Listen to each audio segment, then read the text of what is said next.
Welcome to icon news. నేను మీ Satish.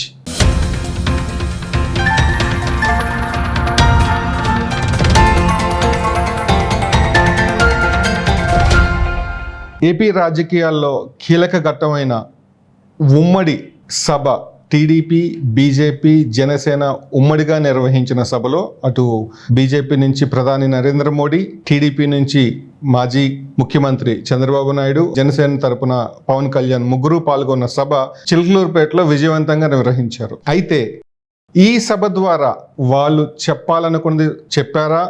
AP ప్రజలు ఆశించింది వాళ్ళ దగ్గర నుంచి వాళ్ళ నోటి ద్వారా ఏమైనా వచ్చిందా అనే విషయాలపై చర్చించడానికి ఈరోజు మన రాజేష్ గారు మనతో ఉన్నారు. ఆయన అడిగి మరిన్ని విశేషాలు తెలుసుకుందాం. నమస్తే రాజేష్. నమస్కారం సార్. నిన్న మీరు సభ చూసే ఉంటారు. ఈ సభ మీద ఏపీ ప్రజలు చాలా ఆశలు పెట్టుకున్నారు అని గత కొన్ని రోజులుగా సోషల్ మీడియా పోస్టుల ద్వారా కావచ్చు, రకరకాల మాధ్యమాల ద్వారా మనం వింటూ ఉన్నాం. మరి ఆ ఆశలని ఈ సభ నెరవేర్చిందని మీరు భావిస్తున్నారా? మీ విశ్లేషణ ఏంటి ఈ సభ మీద? ఇక్కడ మీరు ప్రస్తావించింది చాలా కీలక అంశం. 5 కోట్ల మంది ఆంధ్రప్రదేశ్ ప్రజలు తమ భవిష్యత్తుని నిర్దేశించే ఒక సందేశం ఆ సభ నుంచి వెలువడవుతుంది అని చెప్పని చాలా ఆశగా ఎదురు చూశారు. చూసింది వాస్తవం. ఇటువంటి సందర్భంలో రాజకీయ పక్షాలు కూడా, ముఖ్యంగా ప్రధాన ప్రతిపక్ష party Telugu Desam party, Janasena party, కేంద్రంలో అధికారంలో ఉన్న భారతీయ జనతా పార్టీ, ఈ 3 రాజకీయ పార్టీలు కలిపి కూటమిగా 2014 తర్వాత మరొకసారి ప్రజా తీర్పు కోరే నేపథ్యంలో జరిగిన సభ. 3 పార్టీలకు సంబంధించిన అగ్రనాయకులు, ప్రధానమంత్రి నరేంద్ర మోడీ గారు, రాష్ట్ర మాజీ ముఖ్యమంత్రి చంద్రబాబు నాయుడు గారు, అలాగే పవన్ కళ్యాణ్ గారు, ఈ ముగ్గురు కలిసి పాల్గొంటున్న సభ. ఈ సభ నుంచి రాష్ట్ర భవిష్యత్తు దృష్ట్యా ఎటువంటి సందేశం ఇవ్వబోతున్నారు అని చెప్పని రాజకీయ విశ్లేషకులు, మీడియా సంస్థలు, వివిధ వర్గాలు, రాజకీయాల పట్ల ఆసక్తిగా ఉన్న ప్రజలు కూడా ఎదురు చూసింది వాస్తవం. అయితే ఇక్కడ నాయకుల నుంచి ప్రజలు ఆశించిన దానికన్నా ప్రజల నుంచి నాయకులు ఆశించిన లక్ష్యం నెరవేరింది. ఓకే. అంటే ఎటువంటి స్పందన తమ పట్ల, తమ కూటమి పట్ల ప్రజల్లో వ్యక్తం అవుతుంది అని చెప్పని ఒక గీట్రాయిలాగా సభని భావించింది రాజకీయ పక్షాలు. ప్రజల నుంచి పోటెత్తిన స్పందన నాకు గుంటూరు జిల్లాలో జరిగిన 2 కీలకమైన సభలు గుర్తున్నాయి. 1994 జనవరిలో జరిగిన ఎన్టీ రామారావు గారి నేతృత్వంలోని రైతు సదస్సు, అలాగే 2009 ఎన్నికలకు ముందు జరిగిన యువఘర్షణ. ఆ 2 సభల స్థాయిలో నిన్నటి సభకు కూడా అంతే ఘనమైన స్పందన వ్యక్తమైంది. ఒక రకంగా మార్చి నెల మిట్ట మధ్యాహ్నం ఎండలు మండిపోతూ ఉన్నాయి. ఇటువంటి సందర్భంలో రాష్ట్రానికి సంబంధించి రాష్ట్ర 5 కోట్ల మంది ప్రజల భవిష్యత్తు నిర్దేశించే సభ కాబట్టి 3 అగ్ర రాజకీయ నాయకులు హాజరవుతున్నారు. అగ్ర కథానాయకులు కూడా అనుకోవచ్చు. అగ్ర నాయకులు హాజరవుతున్నారు కాబట్టి ఎటువంటి సందేశం రాష్ట్ర ప్రజానీకానికి ఇవ్వబోతున్నారా అని చెప్పనే ఉత్సాహంతో నేను కూడా అటెండ్ అయ్యాను సభకి. ఓకే. నిన్న నేను కూడా సభలో పాల్గొన్నా. ఓకే. అక్కడ ఈ మధ్యకాలంలో తెలుగుదేశం పార్టీ సభలకి మిస్ అయినా, అదే సందర్భంలో జనసేన సభలకి మిస్ అవుతున్న ఒక లోటు నిన్న భర్తీ అయింది. ఏంటో తెలుసుకోవచ్చా? తెలుగుదేశం సభలకి ఈ మధ్యకాలంలో యువతరం మిస్ అవుతూ ఉండేది. జనసేన సభకి యువతరం ప్రధానంగా అనుభవజ్ఞులు తక్కువగా హాజరవుతూ ఉండేవారు. నిన్న తెలుగుదేశం, జనసేన కలిపి నిర్వహిస్తున్న సభ కావడంతో అటు యువతరం, ఇటు అనుభవజ్ఞులతో కూడిన సమ్మిళితమైన సమూహం హాజరయ్యారు. ముఖ్యంగా గ్రామీణ ప్రాంతాల నుంచి, వయసు అంతరాలు పక్కకు పెట్టి నేను అక్కడ 85-90 సంవత్సరాల కురువృద్ధుల్ని చూశాను, 16-17 సంవత్సరాల వయసున్న నవ యువకుల్ని చూశాను. నిన్న వారిలో పోటెత్తుతున్న ఉత్సాహం, దీన్ని మనం ప్రతీకగా కనుక చూడాలి అని అంటే రాష్ట్ర ప్రభుత్వం పట్ల వ్యక్తమవుతున్న వ్యతిరేకతకి ప్రతీకగానే దాన్ని చూడాలి. జగన్మోహన్ రెడ్డి గారికి ఒక్క ఛాన్స్ పేరిట అధికారం కట్టబెట్టిన తర్వాత ఆ అవకాశాన్ని దుర్వినియోగపరుచుకున్న జగన్మోహన్ రెడ్డి గారు ఇవాళ 5 సంవత్సరాలు వెనక తిరిగి చూసుకుంటే రాష్ట్రాన్ని ఏ స్థితిగతుల్లో నిలిపారు అనేది, రాష్ట్రం ఎదుర్కొంటున్న ప్రస్తుత పరిస్థితులు, పరిణామాలు, యువతరం ఎదుర్కొంటున్న పరిస్థితులు, మహిళలు ఎదుర్కొంటున్న పరిస్థితులు, రైతాంగం ఎదుర్కొంటున్న సమస్యలు, వీటన్నిటి నేపథ్యంలో ఆయా వర్గాల నుంచి, ముఖ్యంగా ఉద్యోగ వర్గాల నుంచి కూడా చాలా స్పందన వెలువెత్తింది నిన్న. ఓకే.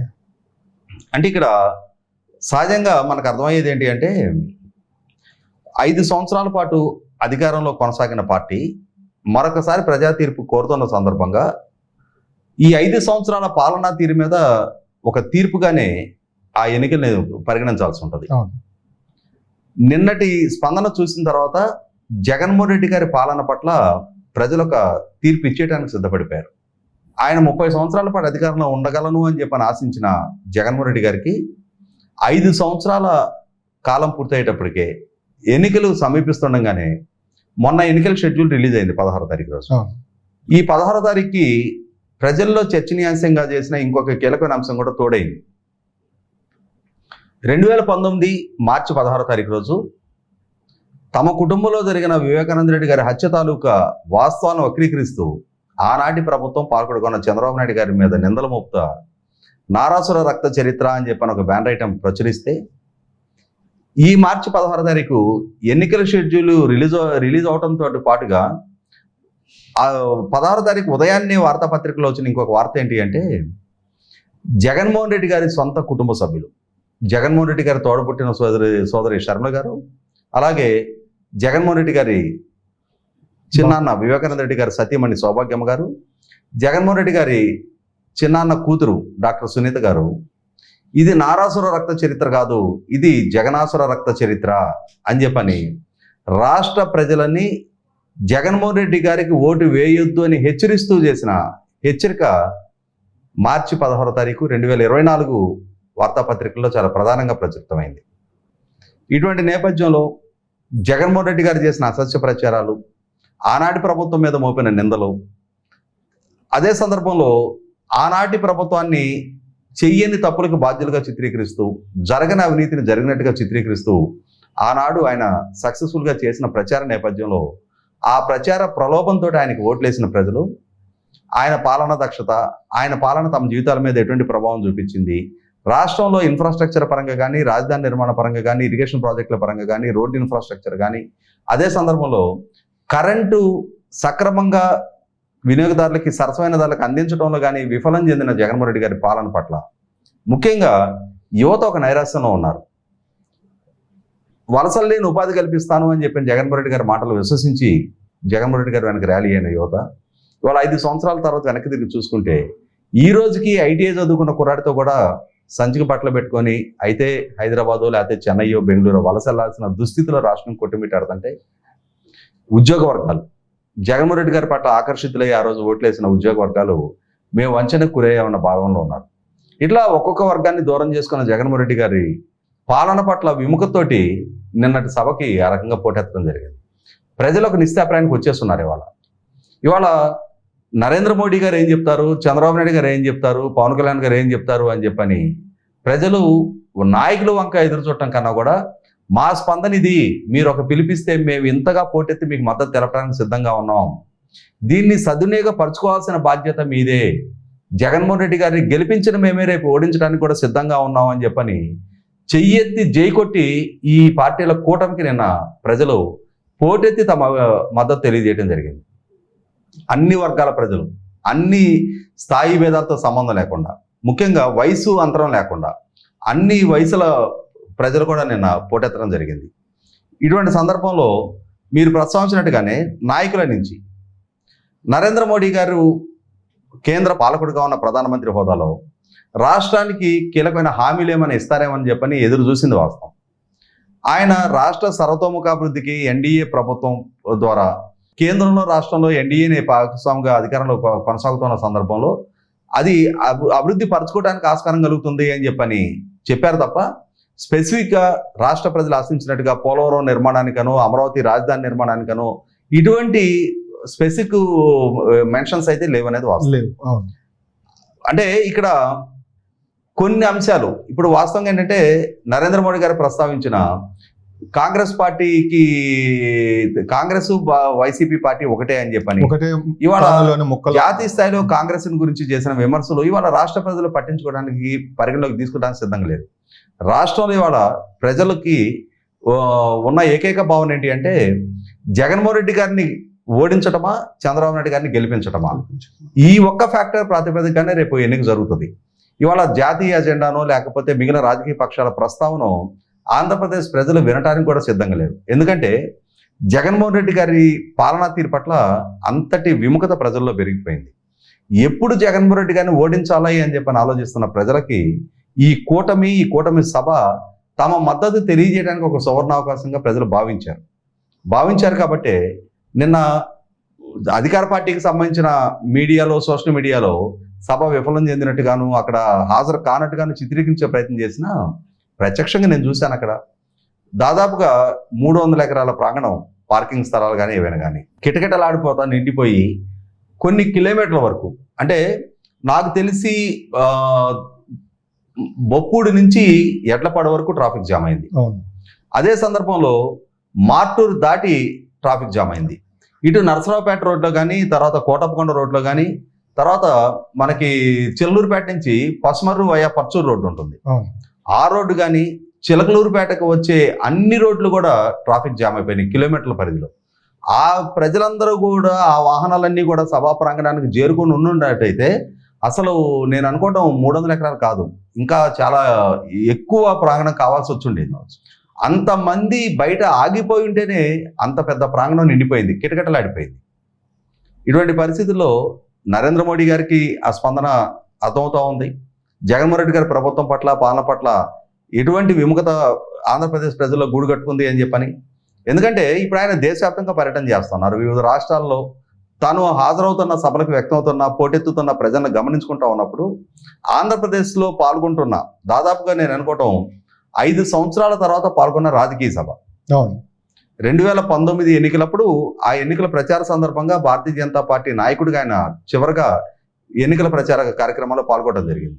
ఈ తర్వాత అల్లూరి సీతారామరాజు గారి విగ్రహావిష్కరణ లాంటి అధికారిక కార్యక్రమాల్లో పాల్గొన్న, రాజకీయ కార్యకలాపాల్లో పాల్గొన్న 5 సంవత్సరాల తర్వాత సభ.